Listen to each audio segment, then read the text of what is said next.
मीठा बोलने वालों से चाहिए जो दिल में नफरत पालते हैं और वक्त के साथ बदल जाते हैं। तो समय के साथ जो बदल जाते हैं या जो आपके दोस्त जो आपको भटकाने की कोशिश कर रहे हैं, जो अच्छे और बुरे में फ़र्क नहीं बता रहे हैं, उन लोगों से डर के रहना चाहिए और अपने जीवन को संयमित ढंग से करके आगे बढ़ाने की कोशिश कीजिए। चलिए सीधे टाइम ना वेस्ट करते हुए आपके क्वेश्चन पर चलते हैं और आपके एक एक क्वेश्चन को नस्तनाबूद करते हैं। 50 क्वेश्चन करा दिया गया था, इसका प्लेलिस्ट मैंने बना दिया है, उसको जाकर के आप देख सकते हैं।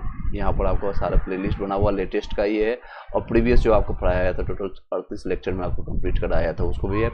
SCRT NCRT का है, BPSC TRE 4 के लिए है और डेली करंट अफेयर्स का कुछ आपको नोट्स है, करंट अफेयर्स और ये सारे आप कंटेंट वहाँ से जाकर के देख सकते हैं उसका। चलिए 51 नंबर आपको 50 नंबर क्वेश्चन करा दिया गया था। मोनोलॉग उदाहरण है आपका एक सक्रिय ज्वाला का। उसके बाद आपका चलते हैं, उसके बाद आपका है 51 नंबर क्वेश्चन आपके समकक्ष इस तरह से है, बताइएगा कौन सा सही है, सही और सटीक जवाब इसमें देने की कोशिश कीजिएगा।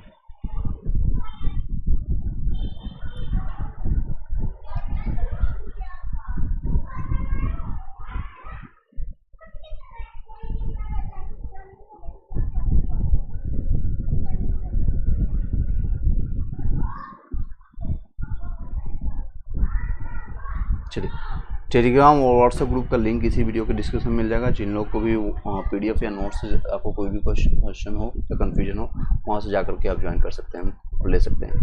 वर्ष 2004 के हिंद महासागरीय भूकंप तथा उससे परिणामित सुनामी के संबंध में निम्नलिखित में से कौन सा कथन सही नहीं है, ये जानना है आपको। तो इसलिए में सारे आपको ऑप्शंस पढ़ना पड़ेगा और सही आपको आंसर लगाना होगा।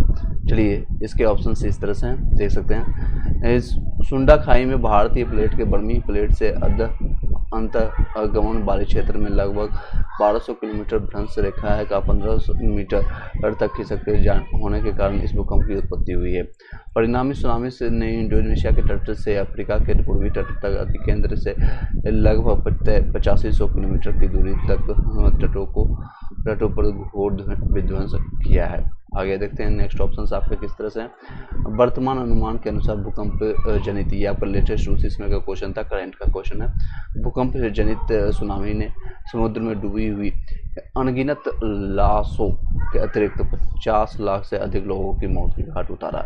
ये आपका गलत है, 50 लाख वहाँ पर उतनी मौत नहीं हुई थी, बाकी सही है। बांग्लादेश में बहुत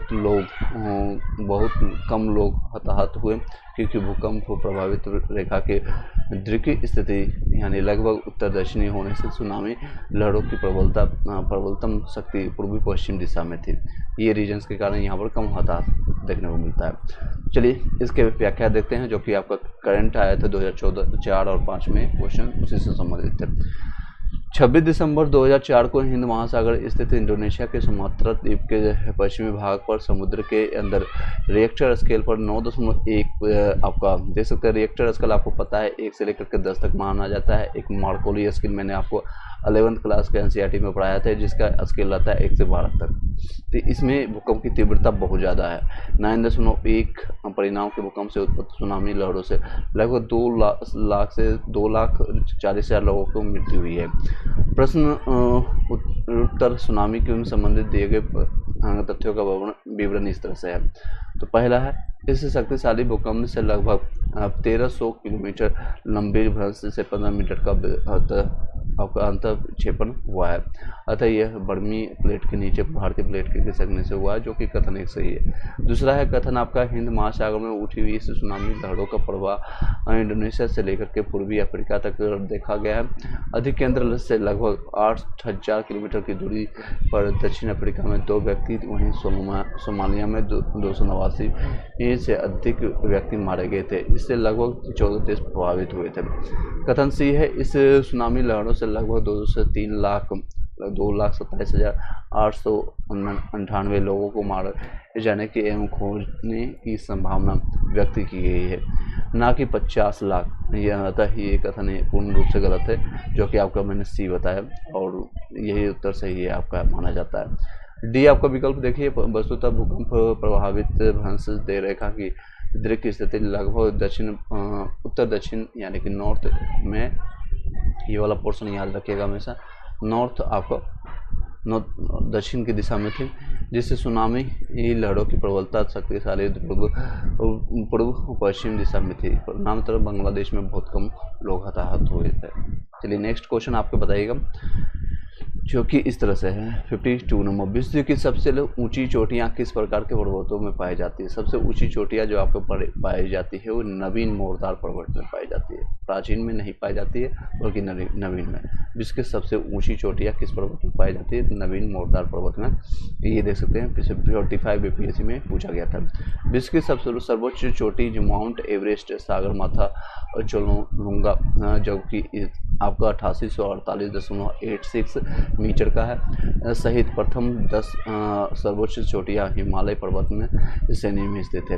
हिमालय एक नवीन मोरदार पर्वत है। तो हिमालय आपका क्या है? नवीन और मोरदार पर्वत है, याद रखिएगा। चलिए, अतः स्पष्ट है कि अधिकांश विश्व की सर्वोच्च चोटियां इन्हीं वलित पर्वतों में स्थित है। सबसे ऊंची अगर विश्व में कोई पूछेगा तो आपको माउंट एवरेस्ट, जिसको सागरमाथा या जोंगलुंगा कहते हैं, इसकी ऊंचाई कितनी है? तो 8848.86 मीटर आपका लंबाई इसका है। चलिए नेक्स्ट क्वेश्चन बताइएगा आप लोग। रिसेंटली ये क्वेश्चन CDPO में पूछा गया है, तो इसके क्वेश्चन इस तरह से हैं, देख सकते हैं। निम्नलिखित में से कौन सी नदियां हैं? नदियां कौन कौन सी है? आपके ऑप्शन है विक्टोरिया एंड चार्ल्स, मर्रे और डार्लिंग, स्वेज और पनामा, और ईरी और ह्यूरन। तो इसका सही जवाब होगा कौन सी नदियां हैं? आपका मर्रे और डार्लिंग। चलिए, मर्रे और डार्लिंग जो है ऑस्ट्रेलिया महाद्वीप की सबसे प्रमुख नदियां है। इसकी घाटी ऑस्ट्रेलिया का सबसे प्रमुख कृषि क्षेत्र है, जबकि ईरी और ह्यूरन संयुक्त राज्य अमेरिका एवं कनाडा के बृहद झीलें हैं।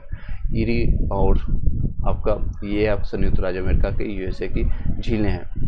और इसी प्रकार विक्टोरिया और चार्ल्स जो है अफ्रीका की प्रमुख झीलें हैं। स्वेज और पनामा नहर है, याद रखिएगा सभी चीज़ें, ये बाकी सारी चीज़ें।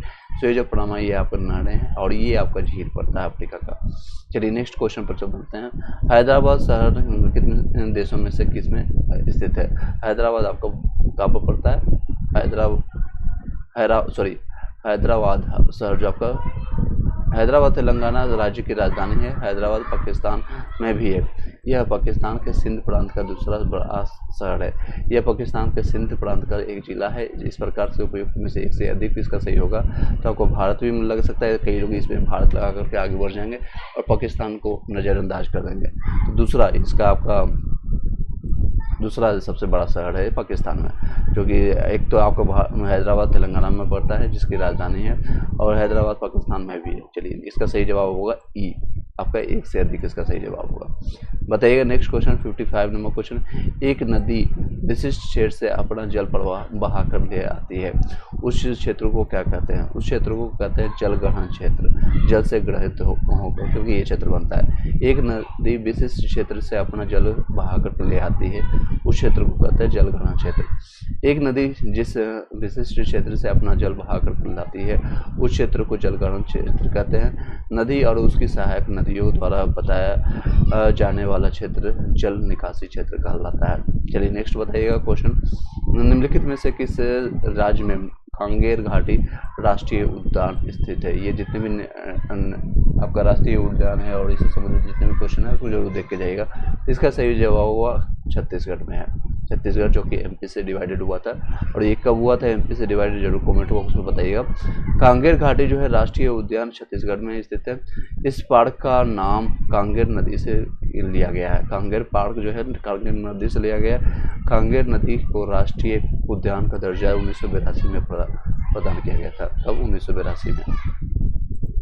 चलिए आगे नेक्स्ट क्वेश्चन बताइएगा 57 नंबर क्वेश्चन। निम्न देशों में से किस में कोयले का सबसे बड़ा संचित भंडार है?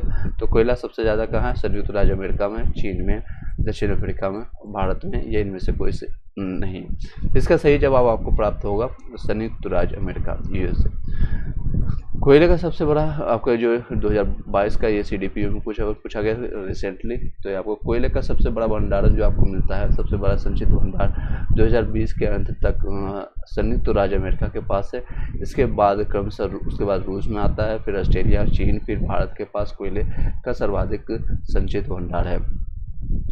ध्यातव्य है कि विश्व स्तर पर कोयले के संचित भंडार में भारत का स्थान 5वां है। कोयले के शीर्ष उत्पादक देशों में क्रम इस तरह से है आपका चीन, भारत, इंडोनेशिया, संयुक्त राज्य अमेरिका। तो इस तरह से आपके कोयले के शीर्ष उत्पादक में।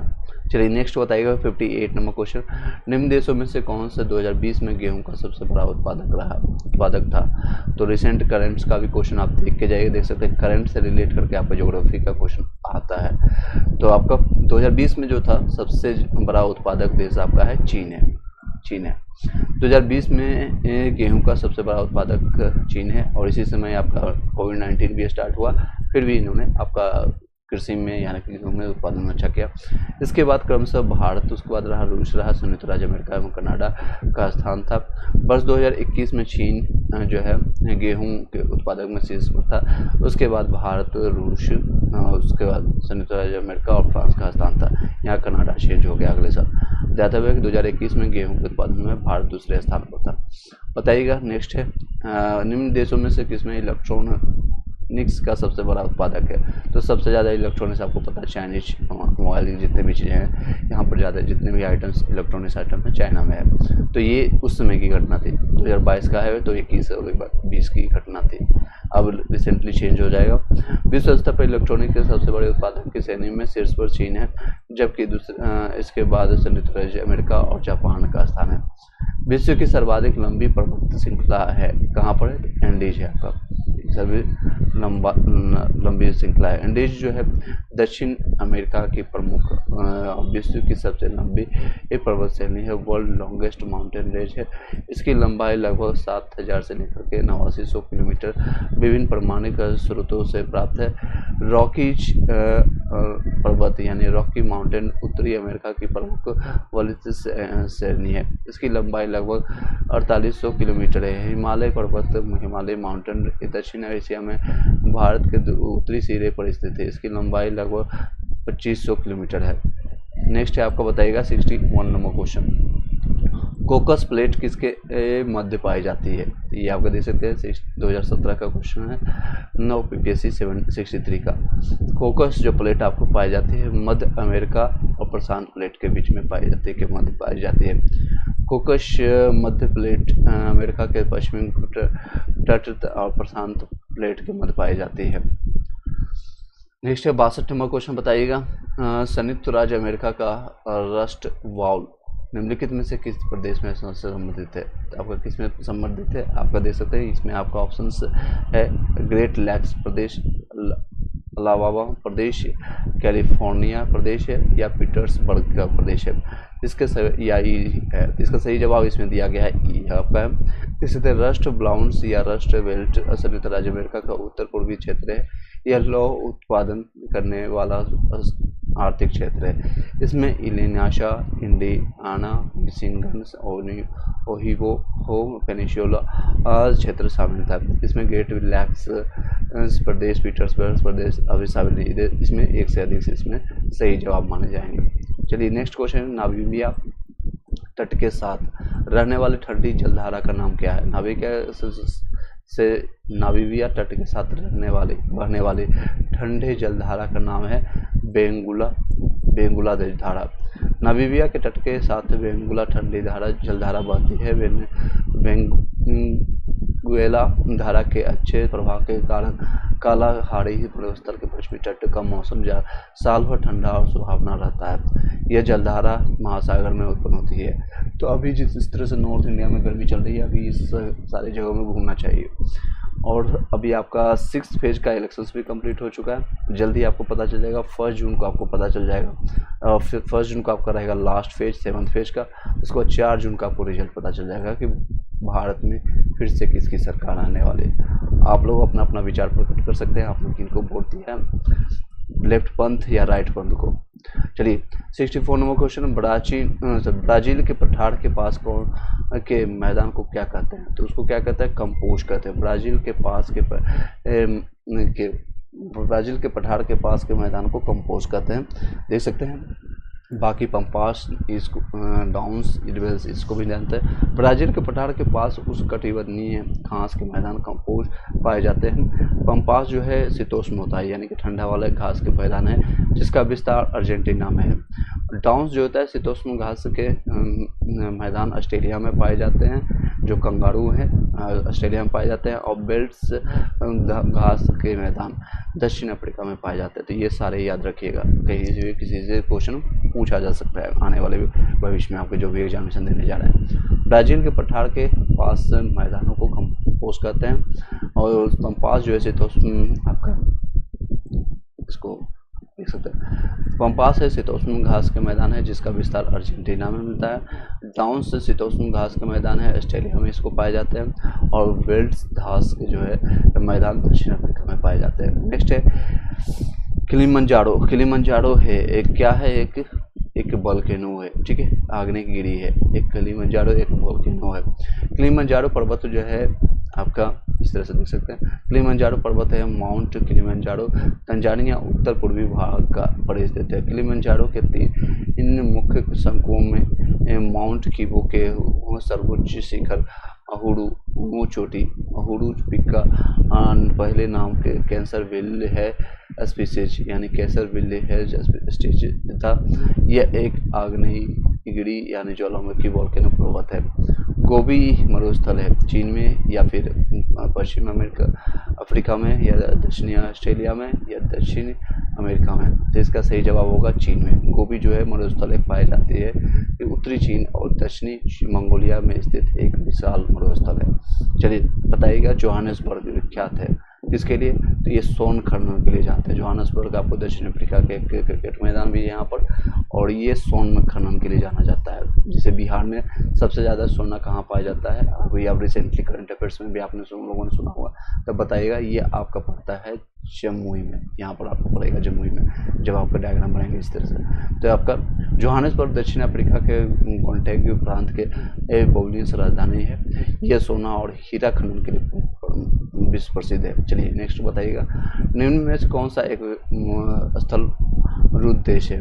ऑप्शन है बेल्जियम, हंगरी, रोमानिया, यूक्रेन। कौन सा एक स्थल रुद्ध देश है, तो हंगरी आपका सही जवाब माना जाएगा। देख सकते हैं हंगरी जो है स्थल रुद्ध देश है, जो कि यूक्रेन, रोमानिया और सर्बिया और क्रोएशिया से स्लोवेनिया, ऑस्ट्रेलिया और स्लोवेनिया से घिरा हुआ है। बेल्जियम से की सीमा उत्तर सागर से, रोमानिया और यूक्रेन की सीमा काला सागर से मिलती है। नेक्स्ट आपको बताइएगा 69वां क्वेश्चन, इजराइल की वेनिस्ट सीमा क्या है। इजराइल की वेनिस्ट सीमा है लेबान, सीरिया, जॉर्डन और मिस्र के साथ है। इजराइल जो है आपको पड़ते हैं पश्चिम एशिया में मध्य पूर्व का भूमध्य सागर तटीय देश है। इसकी पश्चिमी सीमा भूमध्य सागर से, उत्तरी सीमा लेनमार से पड़ती है, और उत्तर पूर्व सीमा सीरिया से, और पूर्व सीमा जो आपको पड़ता है यानी ईस्ट साइड जॉर्डन में पड़ता है, और दक्षिण पश्चिम मिस्र आपका इजिप्ट में लगी हुई है। अतः विकल्प ये सही है। इजराइल विवादित क्षेत्र गाजा पट्टी एवं वेस्ट बैंक के साथ भी सीमा साझा करती है। तो याद रखिएगा ये सारे, इसको एक बार डायग्राम इस तरह से बना लीजिएगा। देख सकते हैं, फिर से बता देते हैं। इजराइल जो है पश्चिम एशिया में आपको पड़ता है, पश्चिम मध्य एशिया का सागर तटीय देश है। इसकी पश्चिमी सीमा भूमध्य सागर से लगती है। यहाँ पर देख सकते हैं ईस्टर्न वेस्ट साइड में, ईस्ट साइड में, और आपका यहाँ पर नॉर्थ साइड होगा, और यहाँ पर साउथ में आपको बता देते हैं यहाँ पर कौन सा पड़ता है पश्चिम में, भूमध्य सागर यहाँ पर पड़ता है पश्चिम साइड में। नेक्स्ट है जॉर्डन, पूर्व सीमा में आपका जॉर्डन पड़ता है, यहाँ पर आपका जॉर्डन आपका आता है। नेक्स्ट है आपका दक्षिण पूर्व एशिया में, दक्षिण पश्चिम में आपका पड़ेगा, दक्षिण पश्चिम इस तरह से आपका यहाँ पर इजिप्ट पड़ेगा, इजिप्ट ई लिख देता हूँ यहाँ पे, और अतः विकल्प ए सही है, आपका सही माना जाएगा। चलिए नेक्स्ट है संसार की छत्र यानी रूफ ऑफ द वर्ल्ड किसे कहा जाता है। बहुत बार रिपीट हुआ है क्वेश्चन, तो इसको पामीर कहते हैं। पामीर के पठार विश्व की क्षेत्र यानी रूफ ऑफ द वर्ल्ड के नाम से जाना जाता है। कभी कभी तिब्बत के पठार हेतु संसार के छत्र का प्रयोग किया जाता है। तो याद रहे, पामीर याद रखिएगा। नेक्स्ट है आपका क्वेश्चन, पूर्वी समुद्र की स्वामिनी का नाम किसका है। तो पूर्वी समुद्र की स्वामिनी जिसको समुद्रों से पूरा घिरा हुआ है, श्रीलंका कहते हैं। पूर्वी समुद्र की स्वामिनी का नाम श्रीलंका है। श्रीलंका विषुवत रेखा के उत्तर आपको पड़ता है, उत्तर भारतीय उपमहाद्वीप के दक्षिणी पूर्व में स्थित हिंद महासागर का द्वीपीय देश है। इसे हिंद महासागर का मोती यानी the pearl of the Indian ocean भी कहा जाता है। आपका यहाँ से पता है, आपको इस तरह से है। और यहाँ पर आपका जल के मग्न होने के बाद यहाँ पर आपको पड़ता है दक्षिण पूर्व एशिया में, दक्षिण पूर्व यहाँ पर आपका श्रीलंका का पड़ा, आपका दक्षिण पूर्व भाग में पड़ता है। चलिए नेक्स्ट बताइएगा, पृथ्वी की सतह पर वो भाग जो पानी से ढका है लगभग कितना, 1/4 है, आधा है, 2/3 है या 3/5 है, 3/5 है। तो इसका सही जवाब 2/3 लगभग 66%, लगभग कई लोग बताते हैं 66.6% लगभग आपका है जो कि पानी में है। पृथ्वी की सतह का वो भाग जो पानी से ढका है वो आपका इस तरह से पाया जाएगा। नेक्स्ट है, देख सकते पृथ्वी की सतह के कुल क्षेत्रफल का 29% भाग पर स्थल है यानी कि लैंड एरिया है, और 71% भाग पर जल वाटर एरिया विस्तार है, जो कि निकटतम आंसर आपका यही माना जाएगा। 70% 71% ये बताया जाता है, इसका निकटतम आंसर आपका यही आएगा। चलिए आगे कंटिन्यू करते हैं। नेक्स्ट क्वेश्चन है आपका, समुद्र तल पर पृथ्वी के केंद्र के सबसे निकटतम स्थान है। समुद्र के केंद्र पर सबसे निकटतम आपका उत्तरी ध्रुव है। आपका पृथ्वी के केंद्र से सबसे निकटतम उत्तरी ध्रुव के पास आर्कटिक महासागर का तल 4 किलोमीटर की गहराई पर है, जो पृथ्वी के केंद्र से लगभग आपका 6553 यानी कि 6553 किलोमीटर की दूरी पर स्थित है। पृथ्वी की ध्रुवीय त्रिज्या जो है आपका 6356.752 किलोमीटर है आपका। तो ये याद रखिएगा, 6371 कहीं लिखा रहता है, एनसीईआरटी में ये मेंशन किया है, लेकिन ये बीपीएससी के जो घटना चक्र में मेंशन किया गया है 6356.56 किलोमीटर आपका है ध्रुवीय त्रिज्या इसकी मानी जाती है। नेक्स्ट है 74 नंबर क्वेश्चन, 6400 किलोमीटर की लंबाई और 2000 किलोमीटर से 2400 किलोमीटर चौड़ाई वाला एक कटक उत्तरी और दक्षिणी अंटार्कटिका महासागर दोनों के मध्य से गुजरता हुआ हिंद महासागरीय द्रोणी और फिर ऑस्ट्रेलिया और अंटार्कटिका के बीच से दक्षिणी प्रशांत महासागरीय द्रोणी में प्रवेश करता है। यह कटक कौन सा है? ये कटक आपका मध्य में महासागरीय कटक कहलाता है। ठीक है, उपयुक्त विश्लेषणात्मक और सागरीय कटक से संबंधित है। मध्य सागरीय कटक मिल्ड और आपका मध्य ओशियन रेंज जिसको कहते हैं, और ग्लोब के चारों ओर लगभग 40,390 मील और या 65,000 किलोमीटर की लंबाई में आर्कटिक और अंटार्कटिका हिंद महासागर और प्रशांत महासागर में फैला है। यह पृथ्वी की सतह का एक अकेला सबसे विशाल उपमहाद्वीपीय श्रेणी है, लक्षण है, जो कि निकटतम आंसर आपका डी माना जाएगा। बताइएगा 25 नंबर क्वेश्चन, ये रिपीटेड क्वेश्चन है, देख सकते हैं। गल्फ स्ट्रीम है क्या है? खाड़ी में नदी, एक महासागरीय धारा है, या जेट स्ट्रीम का दूसरा नाम है, एक धरातलीय धारा है, एक महासागरीय धारा है। गल्फ स्ट्रीम एक महासागरीय स्ट्रीम है। फ्लोरिडा की धारा जब एटलिस धारा का वो जल समाविष्ट कर हेट्रोस अंतरिम से आगे बढ़ती है तो वह गल्फ स्ट्रीम के नाम से जानी जाती है। ये गर्म जल धारा है जो उत्तरी अमेरिका के पूर्वी तट के सहारे प्रभावित होती है। तो इसका सही जवाब होगा एक महासागरीय धारा है। नेक्स्ट क्वेश्चन है, ग्रैंड कैनियन है। ग्रैंड कैनियन एक क्या है? एक गोर्ज है, एक खड्ड है, देख सकते हैं यहाँ पर व्याख्या दिया हुआ। ग्रैंड कैनियन जो है संयुक्त राज्य अमेरिका के एरिनोज प्रांत में कोलोराडो नदी पर स्थित एक खड्ड है। विश्व का बृहत्तम डेल्टा निर्मित है। विश्व का बृहत्तम डेल्टा निर्मित है आपका गंगा ब्रह्मपुत्र द्वारा। गंगा डेल्टा विश्व का बृहत्तम डेल्टा है। यह बांग्लादेश एवं भारत के पश्चिम बंगाल राज्य में बंगाल की खाड़ी हिंद महासागर में स्थित है। इसे गंगा ब्रह्मपुत्र डेल्टा, गंगा ब्रह्मपुत्र मेघना डेल्टा या सुंदर डेल्टा के नाम से भी जाना जाता है। नेक्स्ट है, फिजी द्वीप स्थित है कहाँ पर है? तो प्रशांत महासागर में। फिजी रिपब्लिक ऑफ फिजी दक्षिण प्रशांत महासागर पर का एक द्वीपीय राष्ट्र है। यह अनुमानित वान्तु के पूर्वी और टोंगो के पश्चिम और तुवालू के दक्षिण में स्थित है। याद रखिएगा ये सारी चीज़ों को। नेक्स्ट क्वेश्चन बताइएगा, सुएज नहर जोड़ती है तो किसको? तो भूमध्य सागर को लाल सागर से। ठीक है, भूमध्य सागर को लाल सागर से जोड़ती है। सुएज नहर जो है सुएज कनाल जिसको कहते हैं, मिस्र के सुएज स्थल डमरू मध्य जो कि में बनाई गई विश्व की सबसे बड़ी कृत्रिम नहर है। ये सुएज नहर बड़ी कृत्रिम नहर है। 1869 में इसकी लंबाई 164 किलोमीटर है। वर्ष 2015 में इसकी लंबाई जो बढ़कर के 193 किलोमीटर थी।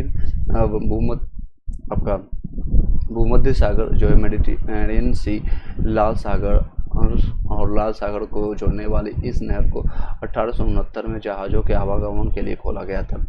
इसके दक्षिणी सिरे पर यानी कि साउथर्न पार्ट में सुएज नहर में तौफीक बंदरगाह, सुएज नहर बंदरगाह आपका पोर्ट और उत्तरी सिरे पर पोर्ट सईद बंदरगाह स्थित है। इस नहर के बन जाने से यूरोप और एशिया के बीच की दूरी काफ़ी कम हो गई, क्योंकि इसके बनने से पूर्व यूरोप से एशिया और एशिया से यूरोप जाने वाले जहाज़ों के अफ्रीका महाद्वीप का चक्कर लगाकर जाना होता था। सुएज नहर विश्व की सबसे बड़ी पोतवाहक नहर है।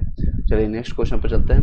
इस तरह से पनामा नहर जोड़ती है। ये सारे क्वेश्चन बहुत इंपॉर्टेंट है, याद रखिएगा। तो पनामा प्रशांत महासागर और अंध महासागर को जोड़ती है। पनामा नहर जो है आपका मध्य अमेरिका में पनामा का आपका चंद्रमणु मध्य आपका को काट करके बनाई गई प्रमुख जहाजी नहर है। यह अंटार्कटिका महासागर अंध महासागर को प्रशांत महासागर से जोड़ती है। इस नहर को बनाए जाने से पूर्व संयुक्त राज्य अमेरिका के पश्चिमी तट पर स्थित सैन फ्रांसिस्को को पूर्व तटीय पर स्थित न्यूयॉर्क जाने वाले दक्षिण पूर्व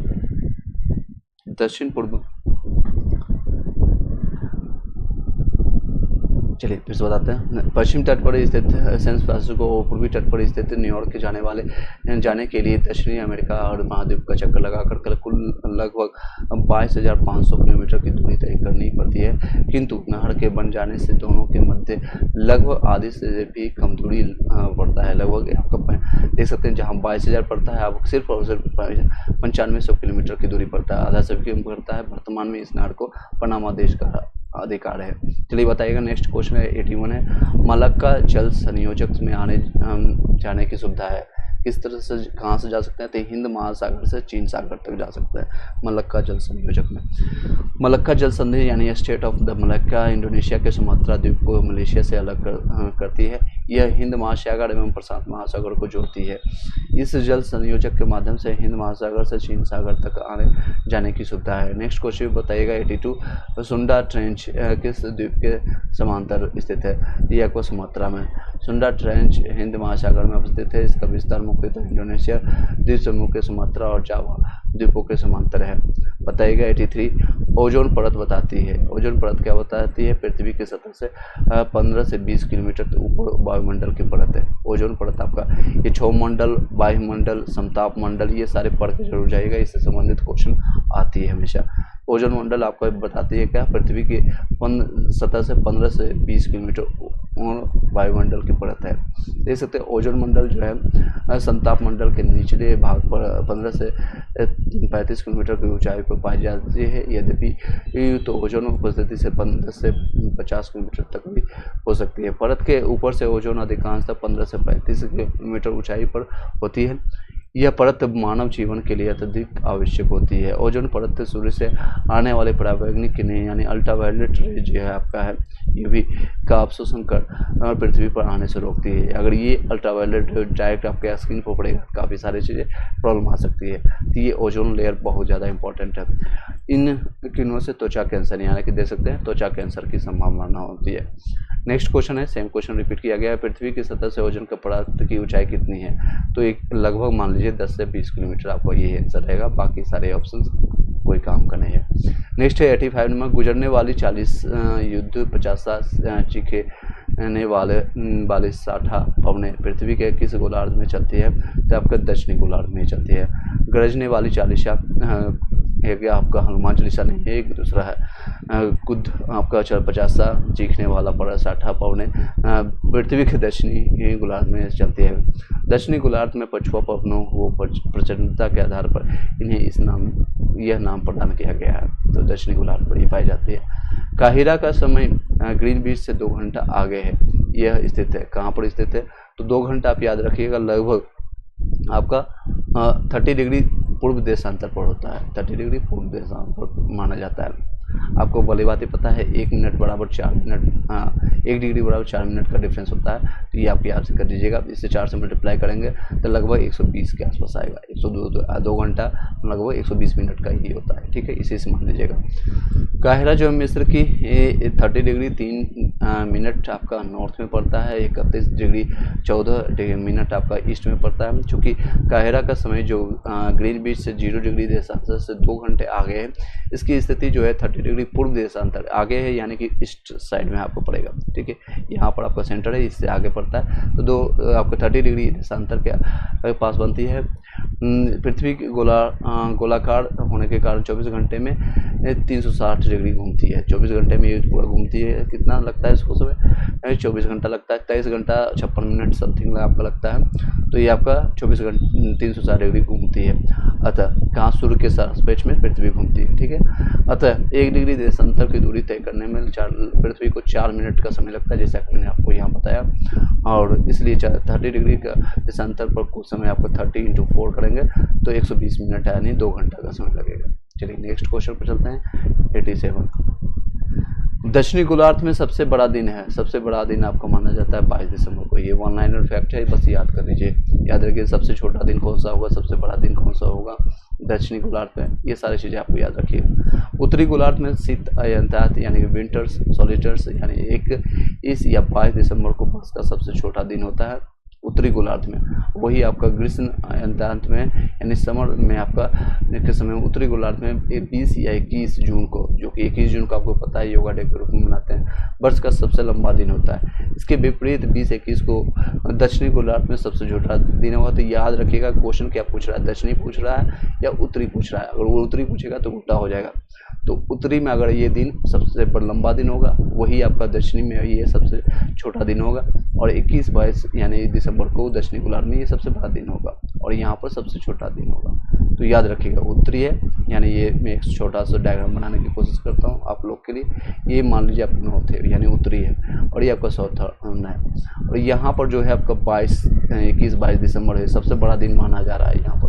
और यहीं पर ये छोटा दिन माना जाएगा, सेम आपका दक्षिणी में रहेगा। वहीं पर आपका ये सबसे छोटा माना जा रहा है 21 जून को, और ये छोटा है सबसे छोटा, इस तरह से छोटा मान लीजिए।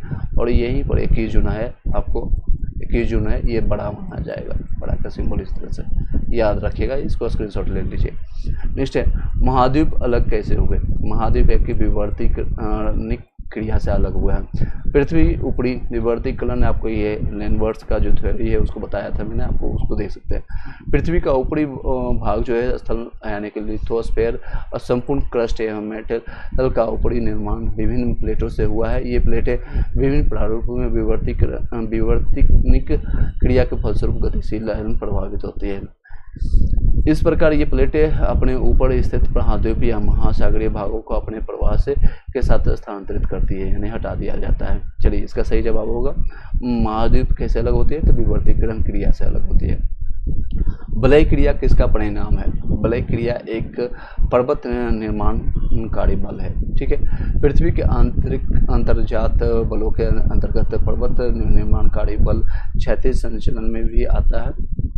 इसके तहत 2 प्रकार के बल कार्य करते हैं, संपीड़न बल या तनाव बल। संपीड़न बल से चट्टानों की परतें मुड़ जाती है, ऊपर उठे भाग को अपनीत और नीचे धंसे हुए भाग को अभिनीत कहते हैं। इस मोड़ को बलन कहते हैं, ठीक है, याद रखिएगा। बलन क्रिया किसका परिणाम है, तो पर्वत निर्माणकारी बल के कारण होता है। नेक्स्ट क्वेश्चन आपका 90 यूरोप का एक पर्वत श्रृंखला है। तो ये यूरोप एक आल्प्स की पर्वत श्रृंखला है। याद रखिएगा जितने भी वीडियो देख रहे हैं उसको शेयर कर दीजिएगा। नो डाउट्स आपको लोग को पता होगा, कोई भी बकवास किए बिना, कोई भी प्रचार किए बिना ज़्यादा से ज़्यादा हम कंटेंट देने की कोशिश करते हैं। रिवीजन सारे हम करवा रहे हैं आपके SCRT NCERT का, और जितने भी आपका क्वेश्चंस बुकलेट है आप दे सकते हैं, सारे कुछ मैं आप लोग के साथ कर रहा हूं ताकि आपको ज़्यादा फ़ायदा हो। मेरा और आपसे सिर्फ और सिर्फ इतना लगाव रहता है कि आपको ज़्यादा फ़ायदा हो सके। TRE 1 और TRE 2 में भी कई ऐसे अभ्यर्थी हैं जिनको 1% ही सहयोग हो, 2% ही सहयोग हो, उनको सिलेक्शन लेने में, नियुक्ति पत्र लेने में, ज्वाइनिंग तक का मैंने साथ दिया है TRE 1 और TRE 2 में। और आने वाले जितने भी एग्जामिनेशन होंगे, बिहार SSC हो या BPSC TRE 3 हो या TRE 4 हो या स्टेट एग्जामिनेशन हो, नोट से लेकर के वीडियो से ये ऑडियो फॉर्मेट, तीनों फॉर्मेट में आपको लाभ देने की कोशिश करता हूँ। निस्वार्थ भाव से ज़्यादा कोशिश करता हूँ, ये सारी चीज़ें रहता है। चलिए आगे बढ़ते हैं, अपना प्रचार नहीं करना चाहिए बार बार, एनी हाउ चलिए इसको हटाते हैं। अल्पस पर्वत जो है श्रेणी मध्यवर्ती रूप में स्थित है। इसका विस्तार मुख्यतः फ्रांस, ऑस्ट्रेलिया और जर्मनी और स्विट्जरलैंड में है। इसका सर्वोच्च बिंदु माउंट ब्लैक में है। इसकी ऊंचाई लगभग आपका 4810 मीटर है। अल्पस पर्वत नवीन मोरदार पर्वत का प्रमुख उदाहरण है। नेक्स्ट क्वेश्चन बताइएगा 91, टकला मकान अब मरुस्थल स्थित है। टकला आपका सर का टकला नहीं है, दूसरा चीज़ है, ठीक है। टकला बिलो ये आपका मकान जो है मरुस्थल आपका चीन में पाया जाता है। टकला मकान मरुस्थल मुख्यतः उत्तर पश्चिम चीन के झिंजियांग क्षेत्र जो है कि एशिया में विस्तारित है। यह दक्षिण में कुनलुन पर्वत और पश्चिम में पामीर का पठार और उत्तर में तिनियांस शान पर्वत से घिरा होता है, ठीक है टकला। नेक्स्ट है ग्रेट विक्टोरियन मरुस्थल कहाँ स्थित है, तो ये आपका ऑस्ट्रेलिया में स्थित है। ग्रेट विक्टोरियन मरुस्थल जो है ग्रेट विक्टोरियल डिजर्ट दक्षिण ऑस्ट्रेलिया और पश्चिम ऑस्ट्रेलिया प्रांत में स्थित है। ये ऑस्ट्रेलिया का सबसे बड़ा मरुस्थल है, जिसका विस्तार जो है लगभग 3,48,750 वर्ग किलोमीटर क्षेत्र में स्थित है। नेक्स्ट है 93, निम्न में से किस देश की मृत सागर के साथ भूमि सीमा नहीं है, तो आपका लेबनान के साथ नहीं है, बाकी जॉर्डन के साथ भी है, इजराइल के साथ है, फिलिस्तीन के साथ भी है। देख सकते हैं लेटेस्ट क्वेश्चन है ये आपका। दिए गए विकल्प में लेबनान मृत सागर के साथ सीमा साझा नहीं करती है, सीमा भूमि नहीं है। मृत सागर का विस्तार जॉर्डन, इजराइल, वेस्ट बैंक में स्थित है। फिलिस्तीन सरकार के आधिकारिक मानचित्र के अनुसार वेस्ट बैंक क्षेत्र में फिलीपींस का अधिकांश क्षेत्र सम्मिलित है। नेक्स्ट 94, दक्षिण अमेरिका में मध्य अक्षांशीय घास के मैदान का क्या नाम है, इस मध्य अक्षांशीय घास का नाम क्या है, ऑप्शन है पेरी पंपास, ये आपका दक्षिण अमेरिका का याद रखिएगा। नेक्स्ट है और या फिर बेल्ट या फिर आपका स्टेपिज, ये आपका पंपास में नहीं, इसका रिपीटेड क्वेश्चन है, ये दे सकते हैं 60 से लेकर 62 बीपीएससी प्री में पूछा गया है। दक्षिण अमेरिका के महाद्वीप में मध्य अक्षांशीय और शीतोष्ण कटिबंधीय घास के मैदान को पास करते हैं। रिपीटेड पहला क्वेश्चन 50 से यही स्टार्ट हुआ था। इस घास के मैदान का विस्तार अर्जेंटीना और उरुग्वे, ब्राज़ील के दक्षिणी यहाँ भागों में है। अन्य मध्य अक्षांशीय घास के मैदान में स्टेपिज यानी यूरेशिया, पेरिस उत्तर अमेरिका में, और टाउन्स जो है ऑस्ट्रेलिया में, और वेल्स जो है दक्षिण अफ्रीका में। ये चारों याद रखिएगा। फिर से आपको बता देते हैं यहाँ पर अक्षांशीय मध्य में स्टेपिज जो है यूरेशिया में है, पेरी आपका उत्तरी अमेरिका में, टाउन्स जो है ऑस्ट्रेलिया में पाई जाती है यानी कंगारू, और बेल्ट्स जो है दक्षिण अफ्रीका में प्रमुख है। नेक्स्ट है 95 नंबर क्वेश्चन, में से कौन सा शहर किसी देश की राजधानी नहीं है, ऑप्शन क्या पूछा रहा है, नहीं है कैनबरा, सिडनी, वेलिंगटन, रियाद। तो ये आपका सही जवाब होगा सिडनी, या कोई सी की राजधानी नहीं है, बाकी है सिडनी किसी देश की राजधानी नहीं है, बल्कि यह ऑस्ट्रेलिया का एक बंदरगाह नगर है, जबकि कैनबरा ऑस्ट्रेलिया की, और वेलिंगटन न्यूजीलैंड की, और रियाद सऊदी अरब की राजधानी है। याद रखिएगा सभी जितने भी कंट्रीज हैं उनकी राजधानी जो इम्पोर्टेंट है, खासकर जो न्यूज़ में चल रही है उसका जरूर ध्यान रखिएगा। उसकी करेंसी, उसके कौन अभी प्राइम मिनिस्टर है, राष्ट्रपति है, उनको जरूर नियुक्त हुए उसको देख के जाइएगा। करंट अफेयर से क्वेश्चन आपका आएगा। 90 ईस्ट रीज कहाँ पर स्थित है, तो आपका हिंद महासागर में स्थित है। 90 ईस्ट रीज जो है आपका 90 डिग्री ईस्ट रीज जो आपका हिंद महासागर स्थित एक कटक का नाम है हिंद महासागर का। नेक्स्ट है 97 नंबर क्वेश्चन, रूस के किस शहर को उत्तर का वेनिस कहा जाता है, तो रूस का ही है आपका सेंट पीटर्सबर्ग को कहा जाता है। देख सकते हैं री एग्जामिनेशन पूछा गया है। तो रूस के सेंट पीटर्सबर्ग के शहर को उत्तर का वेनिस कहा जाता है। इसे पेट्रोग्राद यानी लेनिनग्राद के नाम से जाना जाता है। यह एक महत्वपूर्ण ऐतिहासिक एवं सांस्कृतिक शहर होने के साथ साथ एक बंदरगाह शहर भी है। नेक्स्ट है 98 अड्डू प्रवाल द्वीप किस महासागर में स्थित है, ऑप्शन है अंटार्कटिका, आर्कटिक महासागर, भारतीय महासागर, या फिर पैसिफिक महासागर। इसका सही जवाब देख सकते हैं यहाँ पर दिया है सी, भारतीय महासागर के हैं। इसके व्याख्या देख सकते हैं, अड्डू प्रवाल द्वीप जो है या एटोल भारतीय या हिंद महासागर में स्थित है। यह मालदीव का दक्षिणतम एटोल है। नेक्स्ट है 99 नंबर क्वेश्चन, 2-3 क्वेश्चन और करेंगे, इसके बाद ये वीडियो समाप्त कर देंगे। और आप बार बार क्वेश्चन को रिवाइज कीजिए, डेली पर्पज से हम इतना 50 क्वेश्चन 100 क्वेश्चन लेकर के आ रहे हैं, आप उसको रिवीजन पर्पज से रखिए कि कितने क्वेश्चन आपका सही होगा। अगर नहीं हो रहा है कोई दिक्कत नहीं, 40-50-30 मिनट से अगर आपके 50 क्वेश्चन में 20 क्वेश्चन भी सही होते हैं तो 2 बार 3 बार इसको देखिए, आपका ये मैक्सिमम क्वेश्चन आपको 50 से 40 से 45 से ज़्यादा क्वेश्चन आपको रिपीट हो जाएंगे। और ये क्वेश्चन रिपीट होते हैं, इससे संबंधित व्याख्या जो हम पढ़ के आपको बता रहे हैं, समझा रहे हैं, उससे क्वेश्चन ज़्यादा आपके लड़ेंगे, रेदर दिन के आपके question as it is repeat हो, मतलब रिपीट होगा। रिपीट आपके क्वेश्चन एज इट इज नहीं होगा, लेकिन इसकी व्याख्या से क्वेश्चन जरूर आपको आएंगे। चलिए देख सकते हैं, निम्नलिखित में से कौन सा जोड़ा बेमेल है, यानी कि सुमलिखित नहीं है। मशाई जो है दक्षिण मध्य अफ्रीका का है, शकाई मलेशिया का है, बेडलनाइस अरबिया प्रायद्वीप का है, या किर्गिज मध्य एशिया का है। तो इसका सही जवाब आपका ई माना गया है। इसमें देख सकते हैं मशाई जनजाति के लोग पूर्वी अफ्रीका के केनिया में पाए जाते हैं, उत्तरी तंजानिया और पूर्वी युगांडा के पठारी प्रदेशों में रहते हैं। सकाई मलई जो है प्रायद्वीप मलेशिया में एवं इंडोनेशिया में पाया जाता है। किर्गिज जो है या खिर्गिज कई जगह कहते हैं, मध्य एशिया में पाया जाता है। बेडनाइस और बुद्ध जो है जनजाति अरब प्रायद्वीप और अरब मरुस्थल में पाए जाते हैं। जितने भी हम क्वेश्चन कर आते हैं उसको रिवीजन कीजिए, आप 3 से 4 बार 5 बार देखिए, 1.5 के स्पीड में देखिए, 1.7 के स्पीड में देखिए, जैसा आपका रिवीजन है, या 2K के स्पीड में देखिए। I don't have any issue, but उसको देखिए ज़रूर, या उसको डाउनलोड कर लीजिए रात में सोते समय, या कुछ भी काम आप कर रहे हैं, घर का काम कर रहे हैं या कहीं ट्रैवल कर रहे हैं, बस से जा रहे हैं, ट्रेन से जा रहे हैं, फ्लाइट से जा रहे हैं, तो भी इसको सुनते जाइए, काफ़ी हेल्पफुल रहेगा। मैंने को पूरा सी घटना चक्र आपको करवा दिया है, पूरा घटना चक्र आपको कंप्लीट हो चुका है, और साथ ही साथ आपका SCRT NCRT का भी करवा दिया है, उसका लाभ उठाइए। नेक्स्ट ये देख सकते हैं, निम्नलिखित में से कौन सा एक जर्मनी का कोयला क्षेत्र नहीं है। देखा जर्मनी का क्या, रूड घाटी है, बिल्कुल है। लॉरेन बेसिन ये आपका नहीं है, देख सकते हैं। सार बेसिन है, वर्जिन बेसिन है।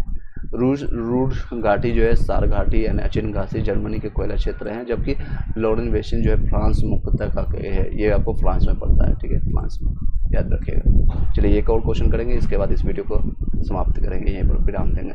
सागरीय लवणता का मुख्य स्रोत है, कौन सा है, ये एक आपका भूमि स्रोत है, ये आपका देख सकते हैं। सागरीय लवणता का मुख्य स्रोत भूमि है, जबकि नदियां लवणता को सागर तक पहुंचाने के वाले कारकों में प्रमुख है। चलिए इसके साथ हम आपको बिहार जी के आपको लास्ट मोमेंट में रिवाइज करवा देंगे। जो लोग भी 10 से लेकर के आपका 12 जून के एग्जामिनेशन के लिए प्रिपरेशन कर रहे हैं, यानी BPSC TR3 के री एग्जामिनेशन की तैयारी कर रहे हैं, उसमें हेल्पफुल रहेगा। आपका घटना चक्र का जितने भी है, चाहे आपका हिस्ट्री हो, पॉलिटी हो, पूरा पॉलिटी कंप्लीट करा दिया गया। ज्योग्राफी आपका चल रहा है, आपका 100 से ज़्यादा आपका क्वेश्चन हो चुका है आज, और आपका इकोनॉमिक्स और आपका बिहार जी के फिर से एक बार इसको रिवाइज कर देंगे। Thank you so much, have a nice day and do stay with us.